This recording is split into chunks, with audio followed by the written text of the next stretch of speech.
second question was from Maria, who works in the hotel industry. And her question is about, first of all, if there's some general advice that you would give to industries that got hit really hard as part of COVID. And also part of her questions was if there's any good data source on basically gauging people's willingness to spend and what they would be willing to do now to kind of be, I guess, ahead of everyone else kind of thing.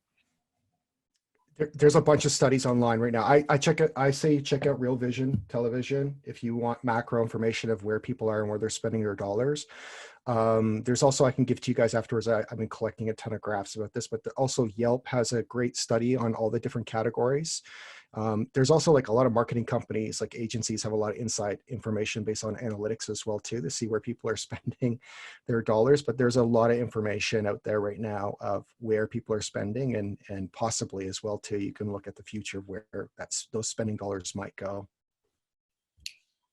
Yeah, in terms of the first half of the question, hotels are in what I just, shameless plug for a piece of content I just posted on my LinkedIn, a video series talking about this 4 quadrants of business. And hotels are in this quadrant called recoup, where there's very little hotels could or should be doing right now because, again, they're not allowed to be open. But when it is opened, they should. The X factor here, I guess, is the impact of the unemployment rate. How quickly will jobs come back? Because if families are really suffering from prolonged unemployment, those family vacations become discretionary expenses that get cut quickly. But let's assume that most of the jobs are temporarily furloughed because the government shut us down, not because there was some systemic problem with commerce.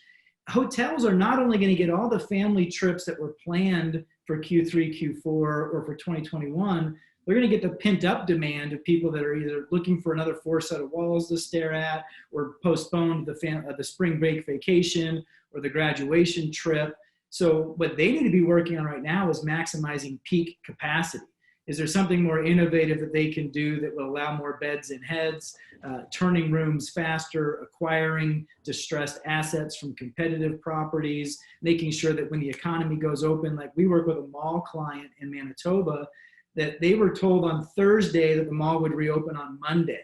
Well, nobody in the food court, for example, had time now to bring back all of the employees that they let go in 4 days. So how do you create a system of preparation that will allow that when the government says you can now go back to staying the night in a hotel, you're at peak capacity on day 2, rather than taking you weeks or, God forbid, months to get ramped back up. All of the cleaning procedures, all of the check-in procedures, all of that kind of stuff needs to be really refined right now in this quiet before the storm.